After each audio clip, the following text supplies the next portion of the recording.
The present passage, the one that we're going to discuss now, is another difficult passage. Many students would have found a lot of words here, or would find a lot of words here which are a little difficult to understand. Even the context, if you don't know, you would say, maybe I cannot do this passage. Move on to the next one, maybe. All right. But again, when you find a difficult passage, it's okay to do it at the end, right? The last of the four, let me attempt it. But you must remember that if you read it from the main part of view, you can at least answer 3 out of 4 questions instead of saying, I'm going to do it later. Later, you will never find the time.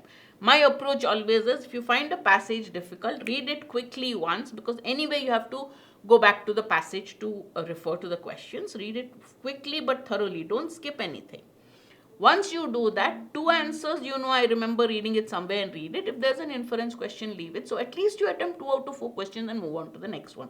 Attempt it quickly and move on to the next one. That would be a better idea.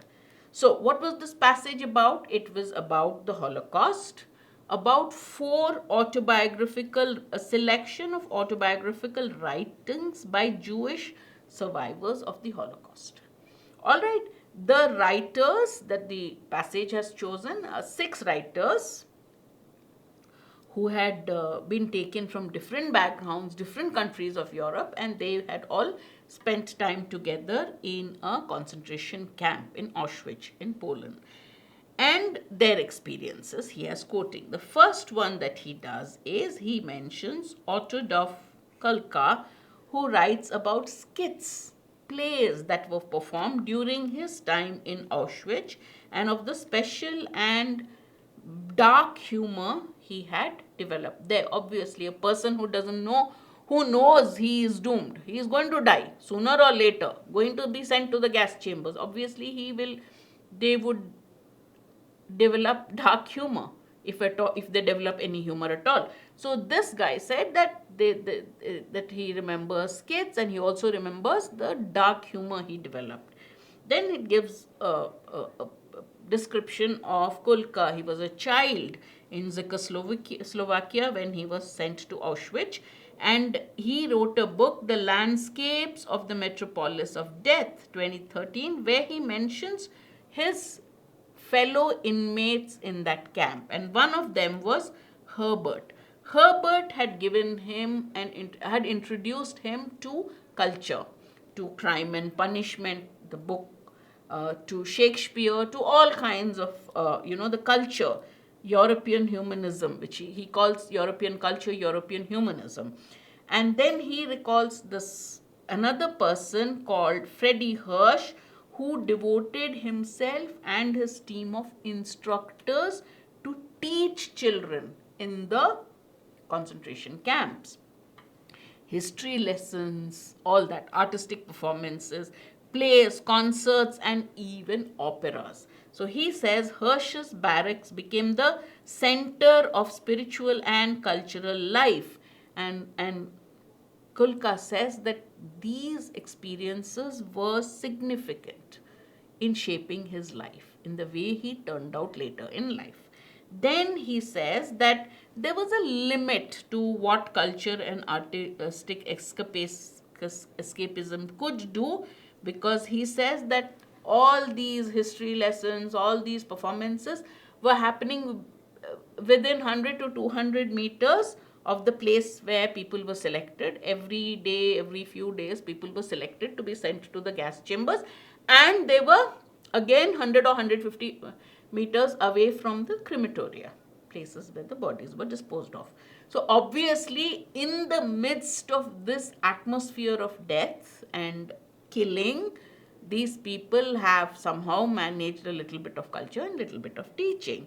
Similarly, he says that he is basically, reflecting on the art and culture that happened in these concentration camps, and he's reflecting on what they actually did, how he felt. He says, any pursuit of art in the camp, Frankel, there's another writer who says that any pursuit of art in the camp can be seen as grotesque.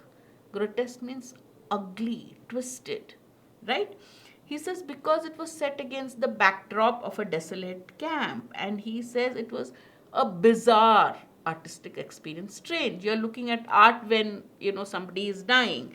Then Frankel mentions one person called Imre. I hope I'm getting the pronunciation right. I looked up two pronunciation sites, and one called it Imre and one called it Imra. So I said, it's the same thing. All right. He says this Imre was mentioned by Kulka. He says he chose Brotherhood of Man to teach the children a song. He was teaching the children a song, and the song he selected was strange because it was Brotherhood of Man based on Mozart Ninth Symphony. And he said Brotherhood of Man in a time where hardly that is happening. So many found that very absurd, the selection, the choice of the song. And the author of the autobiography, that is Kulka, asks, was he expressing his undying commitment to this value, that is the brotherhood of man, or was it an act of sarcasm? All right. And then after that, there's another book that he mentions where he talks of somebody who tries to escape. He calls it a doomed attempt. She tries to escape, and she says they were hiding in a barn, and when they were allowed out, she says the joy they found in playing like children, she'll never forget.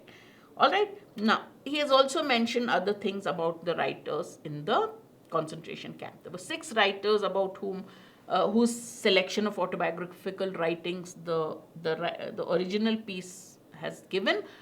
And he said that out of those 6, 3 only survived. Question 10. None of the following views is expressed in the passage except. What does the question mean? None of the following is expressed except. That means only one of this has been expressed in the passage. The other 3 have not been mentioned, or something wrong connected to it has been mentioned. So the statement doesn't really find place in the passage. Children in the concentration camps received some sort of education has been mentioned. He mentions Frankel or somebody. Kulka mentions who taught students history lessons was there, art, singing, choir was there. So A is there. We don't have to look at other things. Let's look at it. There were a plethora of cultural events at the concentration camp. All right, the passage mentions that there were artistic and cultural events, but did he mention that there was a plethora? Plethora means abundance. Was there an abundance or not? We can't even think. We assume there were some, just to keep them occupied, to keep them stop thinking about what's going to happen maybe, but there were not. Plethora is too much, too extreme a word to be used. It hasn't been mentioned in the passage. Emre's choice of song was an extreme example of sarcasm, according to Kulka. But he doesn't know. He says either it was his commitment. Why did he choose this song? Either it was his commitment to brotherhood of man, or it was an extreme example of sarcasm. So even he doesn't put up. His choice was not known. People didn't know why he chose that song. He's just guessing it may be this or maybe that. So you can't infer B. The 6 Jewish writers survived the concentration camp. In the first paragraph, he said 3 of them survived, not 6, all 6. All right. So the answer is A.